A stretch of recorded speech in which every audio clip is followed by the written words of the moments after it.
Time to eat. What are you hungry for? Sit down and get ready to consume an abundance of fantasy football knowledge from Ross Tucker and Joe Dolan. Feed me now. I'm starving. On the Fantasy Feast Eatin' Podcast. Yeah, let's eat, baby. It is the Fantasy Feast Eatin' Podcast presented by DraftKings. That is where you should play your DFS, or DraftKings Sportsbook, where you should place your bets by listening to the Even Money Podcast. I'm Ross Tucker, former NFL offensive lineman. You know this, at Ross Tucker NFL on social media. This is the show that's so nice. We do it twice because we like to have these podcasts be around 30 minutes. We like them to be bite-sized. We don't want to have these gargantuan podcasts for you. So we drop this Thursday after midnight. It's in your podcast app by the time you wake up. FantasyPoints.com is where you use the code 22Feast and get the content from Joe Dolan and the boys at FG_Dolan. Joe, we dive into it with the Raiders and the Broncos. Yuck and gross. Oh, disgusting. Horrendous. Brutal. Don't know yet about Jerry Jeudy. That the language they used around that injury was so bizarre. Oh, it's behind his ankle. I was like, well, what's behind my ankle? My Achilles. Oh, it's not an Achilles. All right, then what is it? What the hell's hiding in there? Our Dr. Edwin Porras thought it was maybe a calf strain or a peroneal tendon strain. Whatever the case, they're calling Jerry Jeudy day to day. We don't know about him. Let's just put it this way. I know Russell Wilson was talking him up. I am not running to the waiver wire to pick up Kendall Hinton, though the Raiders have given up a lot of production to slot receivers this year. So, and they did it again last week, by the way, giving up a lot of production to Paris Campbell. So I think Kendall Hinton is more of a DFS guy if Jerry Jeudy can't play than anything else. That's just a note there on Jerry Jeudy. The Broncos put another offensive lineman on IR, Billy Turner, the right tackle. Fortunately for them, they're getting Tom Compton back this week to help offset that loss. But really, I saw a stat tweeted by a Broncos beat writer. And this is just speaking to how god-awful this offense is.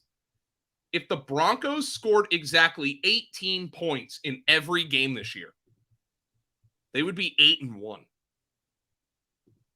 They're 3-6. Are you kidding me? Unbelievable. And Russell Wilson, by the way, missed Greg Dulcich on I'm going to figure out how to say that kid's name at some point. Dulcich. He missed him on like what would have been like a 60-yard touchdown, just overthrew him.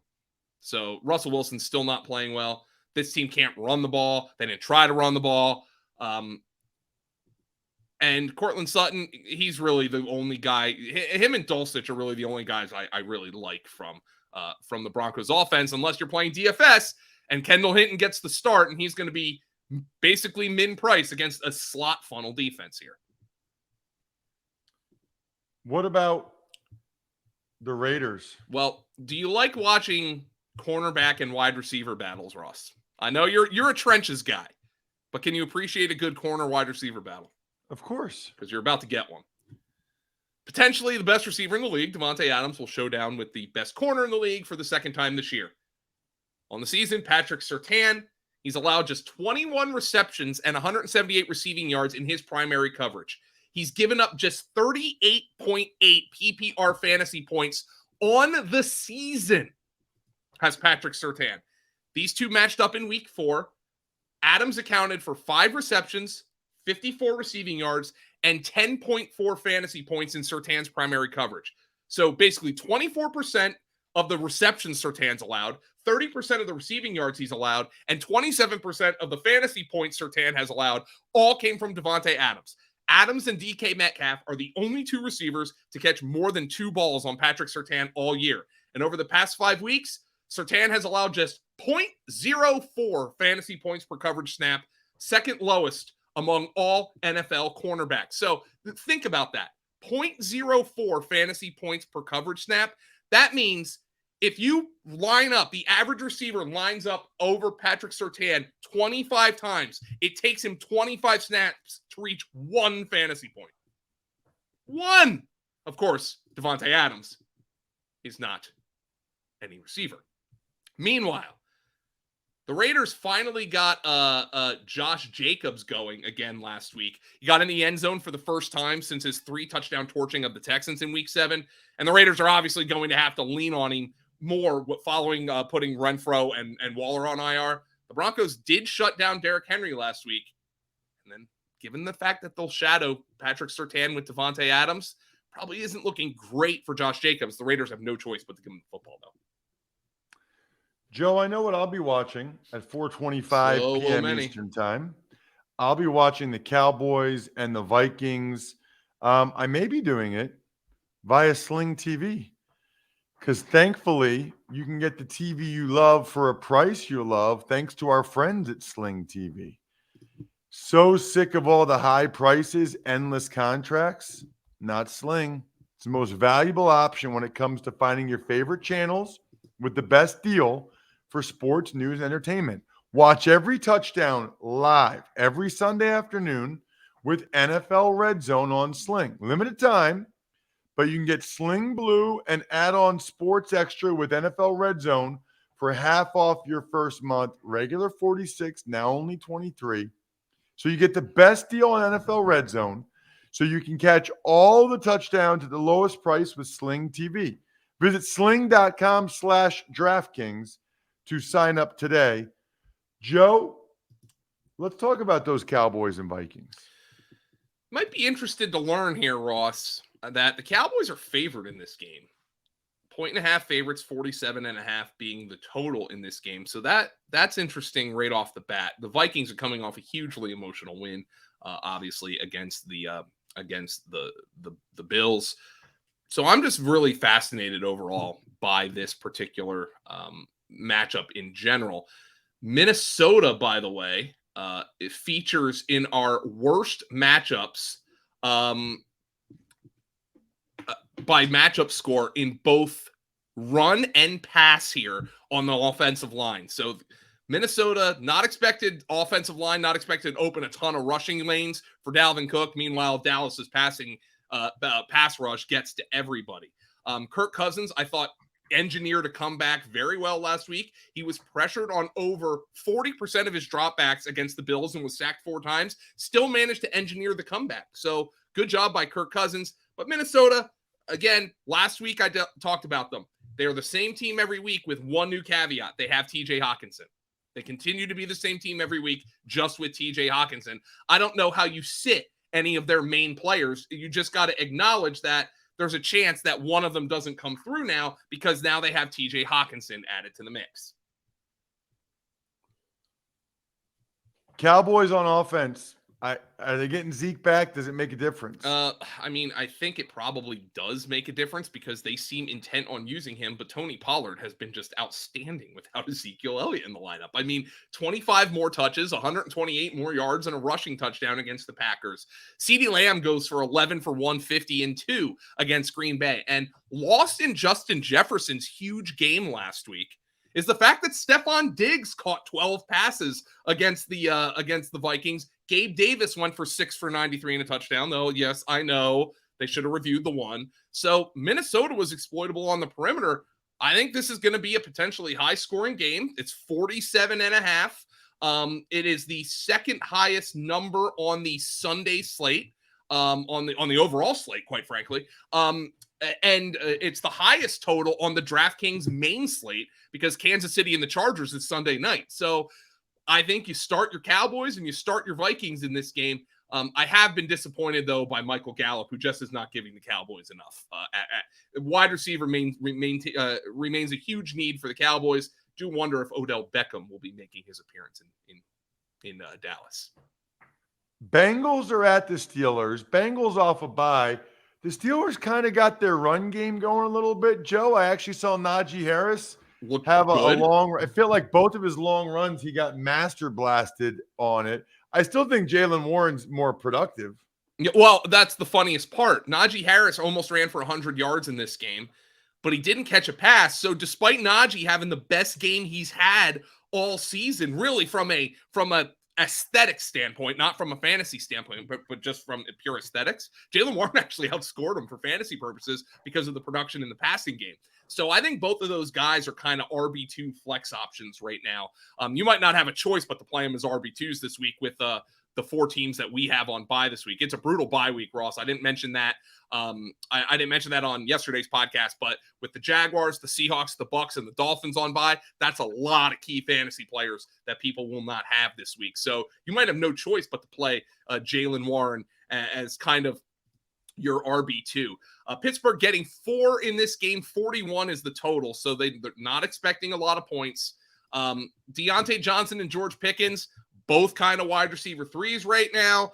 And I love Pat Freiermuth. But the production wasn't there last week.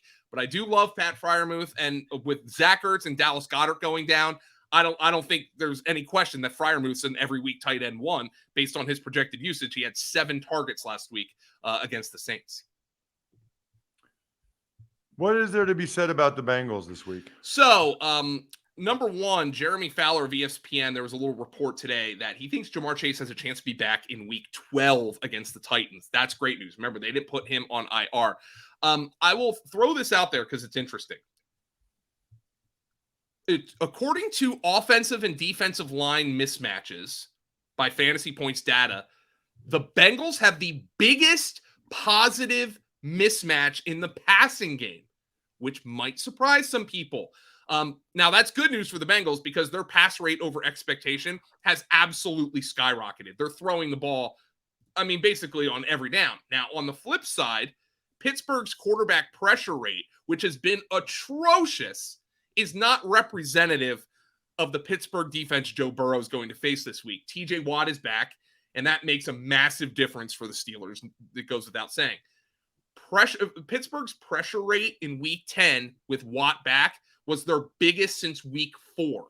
So that's a long gap. And it certainly makes me remember that the Steelers, who have not been pressuring quarterbacks at all since Watt went down, they sacked Joe Burrow 7 times in week 1. So what's going to give here for, I think the Bengals offense is going to get on track. That is my read. I think that they had the bad game against the Browns a couple of weeks ago. I understand that.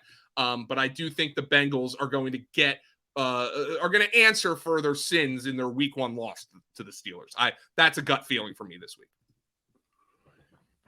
I'm going to be in LA, Joe. Have fun, Ross.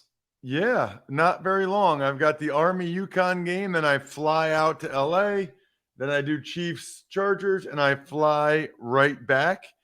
And I probably, at least one way, maybe both ways, have some Labatt Blue Light because there's really no better way to watch any team, any football, be on a plane, anything, than with the pristine Canadian goodness of a cold Labatt Blue Light in hand. Stock up. Be the MVP of your tailgate. Share a Labatt on game day with your crew. Always enjoy it responsibly, of course. Beer, Labatt USA, Buffalo, New York, my go-to light beer. Big fan. Kadarius Toney, Joe. He's a thing. I think he's a thing. I think he is too. And here's the thing about Kadarius Toney. Juju Smith-Schuster, the just horrifying looking hit that he took to the head. It's his 4th documented concussion and 3rd in the last 5 years.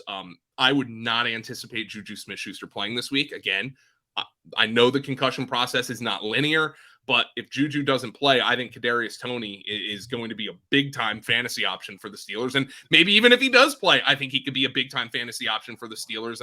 Marquez Valdez-Scantling just had his first good game in a long time with them. Sky Moore hasn't done anything this year. Mecole Hardman's still dealing with an abdominal injury. So there's a couple of things that you got to look at here with the Chiefs. But Kadarius Toney, I know this is on a Thursday. He should be rostered in basically all leagues right now. They traded a lot for him. He comes in. He instantly makes plays. I like Kadarius Toney this week quite a bit against the Chargers on the highest projected total of the entire week 12 slate at 50.5. Now, here's the other thing. The Chargers' run defense has been a disaster. It's been horrible all year. And they suffered 2 more defensive line injuries to Tito Agbania and Christian Covington, who are both probably out for the season. The Chiefs effectively benched Clyde Edwards-Helaire last week. He played 4 snaps. He ran 3 routes. He got 2 targets. He didn't catch either one of them. He didn't even have a carry. So he didn't touch the ball. Meanwhile, Isaiah Pacheco got 16 carries. And now here's the issue for Pacheco. He needs to score to make it worthwhile for him because he has 3 catches on the year. That being said, the Chargers are a run defense you can score against. Pacheco hasn't scored since week 1, but I think he could be staring down his first career 100-yard game in this one. Isaiah Pacheco, 100 yards and a touchdown. I think it's in the cards this week against the LA Chargers. It sounds like Keenan Allen might be back Sunday night. Joe? Yeah, and Mike Williams, they did the whole thing on the broadcast last Sunday night about how he was getting ready. Now, we didn't see him running. We saw him stretching and doing tumbles and all kinds of stuff. But Mike Williams is angling to play. Obviously, until we get that information, it's really hard to project and handicap the Chargers from a fantasy perspective because Gerald Everett is also dealing with a groin injury. So right now, the only guy I can tell you with any confidence to play, well, Justin Herbert, because this total's so high, but also Austin Eckler. So keep an eye on the statuses of the receivers. Keep an eye on the status of Everett, because without me knowing about the Keenan Allen, Mike Williams, really hard to get a gauge on this. Of course, if they go, hard to sit them in a game in which 51 projected points are expected to be scored. Joe, do you have a decent feel yet for the Niners with McCaffrey and what to expect? Well, here's the thing about McCaffrey. First and foremost, against that Charger run defense, and I have all my McCaffrey over props. Seeing him work behind Elijah Mitchell was pretty tilting the other night. Now, Mitchell ran better than McCaffrey did. There's no doubt about that. Look, here's the thing about McCaffrey. He still ran a route on like 70% of Jimmy Garoppolo's dropbacks. That was 4th most among running backs in week 10. And look, that's where the bread is going to be buttered for McCaffrey for fantasy. It's in the passing game. Elijah Mitchell did get more work than I anticipated, but McCaffrey, as long as he is playing in an Austin Eckler, Alvin Kamara style role, he's still a top fantasy option. It just gives the 49ers a little bit more juice, a little bit more uncertainty on what they're going to do. And then, of course, it does drag down the rest of the offense, though, because Jimmy Garoppolo is not somebody that they want dropping back 50 times the way the Chiefs want Patrick Mahomes dropping back 50 times. So it's going to take away from guys like Deebo Samuel, George Kittle, both of whom did not come through from a fantasy perspective. Brandon Ayuk came through, but is this the week that Kittle comes through and Ayuk doesn't? So that's the thing about the 49ers. McCaffrey was an addition that made them a lot harder to defend. The problem is it made them a lot harder to suss out from a fantasy perspective. He's going to get his. McCaffrey will, whether it's on the ground or through the air. He did last week. Am I confident in saying that for the other guys on this roster? No, unfortunately, I'm not. The Cardinals offense, I know this is wild. It looked better with Colt McCoy, Joe. He gets rid of the ball on time, gets the ball out. There were a bunch of drops. His numbers could have been even better. Hopkins, Rondell Moore, they dropped a bunch of balls. Funny you mention that he gets the ball out because his average time to throw of 1.9 seconds in week 10 was by far the lowest in the NFL. He just came out there, boop, boop, boop, boop, boop, boop, boop, boop, distribute. Doesn't have to be hard. Doesn't have to be hard. I mean, DeAndre Hopkins, Rondell Moore, they're playing the proper roles now. Rondell Moore is in every week like wide receiver 2 with the role that he has right now in the slot primarily. How about the Cardinals shockingly releasing Eno Benjamin, who probably was upset that he didn't play, and they're like, all right, see ya. He lands with Houston.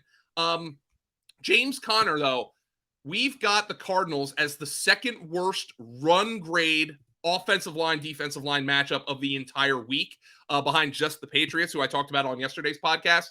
Conner scored twice despite last week in true James Conner fashion, averaging just 3.3 yards per carry while getting less than a yard before contact. He'll likely need touchdowns to produce against the 49ers. James Conner did score 4 times against the 49ers in 2021. But of course, the big decision for fantasy is, does Kyler Murray play on Monday night? If this comes down to a game time decision, you're going to have to pick somebody else up. Check him out on social at FG_Dolan. He is the man. I'm at Ross Tucker NFL. We are at Ross Tucker Pod. Remember what I said on episode 1, giving away free Madden codes. Just rate and review the show and send it to me, or go ahead and subscribe at youtube.com/Ross Tucker NFL, or take advantage of one of these awesome sponsor codes. Other than that, I'm stuffed. We're done. Thanks for listening to the Fantasy Feast podcast. Make sure to also subscribe to the Ross Tucker Football Podcast, Even Money, Business of Sports, and the College Draft. All available at Apple Podcasts, rosstucker.com, or wherever podcasts can be found.